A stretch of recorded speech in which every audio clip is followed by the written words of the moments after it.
What's up, everybody? This is Chris, aka Born on 11970, and thank you as always for checking out my video. Alright, guys, for those of you who've been following my channel for a while now, they'll understand what I'm about to talk about. Those that are new probably won't. This is something that is becoming and will become a yearly tradition. As of about 12:01 tonight, it is the second anniversary of my father's death. So I make a little bit of a tribute video, and hopefully the message will help others so they will not have to go through, excuse me, what my father went through. Basically, to give a little background, my father and mother got divorced when I was 10. I'm 43. He got remarried and had another child and moved out of state, and we kind of lost touch. We'd talk on the phone, but if I saw him once every 5 years or so, that was a lot. And basically what happened is in 2012, he ended up moving back here on Long Island because he wanted to basically get in touch with me again and kind of, make up for lost time. Well, while he was looking for a place to stay, he was staying at his best friend's house and his wife. Well, not my father's wife, but his best friend and his wife. Um, they were childhood friends, and they were in the same bands, and they were just inseparable. So he was staying in their basement while he was looking for a home to eventually move here.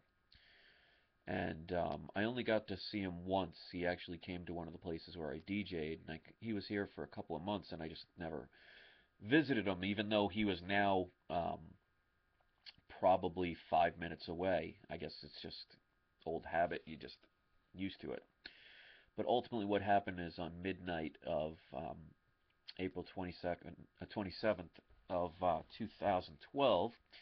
He was in the basement watching TV and having a drink, eating his dinner, and it was probably a little bit before midnight. And the house that he was staying in, they didn't have any smoke alarms, and there was a short in the circuit where a fire started, where ultimately the ironic part is if my father would have stayed down in the basement, he would have survived.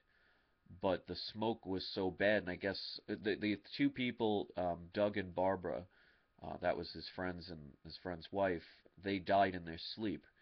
Um, the wife was burned pretty bad. It was really tragic. The husband was sleeping on the couch, and I guess because of the smoke, he pretty much died. And my father must have heard noise and wondered what was going on. He opened what would have been a very safe door. It was a fire door. It had the metal on it and everything. But as soon as he opened that door, he probably got about 3 steps and just fell down and died right there. So I got the phone call around 6 o'clock in the morning, and I still know like how my uncle sounded because my father's side of the family, we don't talk as much as I would love to. It's just an unfortunate situation. But he called me, and I actually thought, because my grandmother was not doing well, that when he called, I thought maybe something happened to my grandmother, and then just the shock of finding out that my father was gone, I just still feel that feeling. And the point I really want to make in this, because I want this to be a meaning behind the fact that my father died, is that you don't want to take for granted that people will always be there. Um, he was the kindest man. It wasn't that we didn't get along or anything. It was just, he had another life that he was leading. He got married and had a child, and I understood that. And when he came back here, it was great to talk to him. He actually was into the silver stuff that I was, and learning what was going on in the country. And we would talk on the computer all the time, talk on the phone, and then just 1 minute he's there, 1 minute he's gone. And this is kind of a video to say to people out there that if you don't have smoke detectors, smoke alarms, anything of that nature, I highly recommend that you get it, because that house was a towering inferno. And Doug and Barbara, who were my father's best friends since childhood, they were 3 days away from being grandparents for the first time. and they never got to meet their grandchild. Doug died in the fire right away. My father died right away, and Barbara, she was burned, but she was still alive, and they took her to the hospital, and she lasted about 3 days before she ultimately passed on. And they couldn't even have a open casket. My father was cremated, and his remains are actually in the other room, so I didn't really get to spend much time with my father, but now he'll spend the rest of my days with me.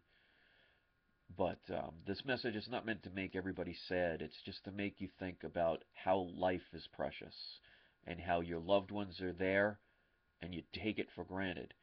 Because my father moved back here and he was here for about 3 or 4 months. And I saw him once. Because you think, they'll always be there. And he was gone. And it was because of the fact of a smoke detector not being in the house. And he luckily did not die from any of the burns. So from what I was told, he went peacefully. Like literally, as soon as he opened that door and he inhaled all that smoke, he was gone. He lasted, like I said, about 3 steps and he fell right to the ground and died. So if you don't have smoke detectors, please get them. Because it only takes one tragic event to change your world and turn it upside down. And I lost my father. And there are plenty of people out there that could lose everything, lose their whole entire family. Don't let that happen to you. So if this message gets to one person and they decide, you know what, it's time we either check the batteries in our smoke detectors or get a monoxide detector or go out and buy a smoke detector and it saves their lives, well, then my father didn't die in vain. So please pass this on, share it with other people. And like I said, don't take your family for granted. We all do that. And they could go like that. So thanks for taking the time to watch, and have a good night, everybody. Peace.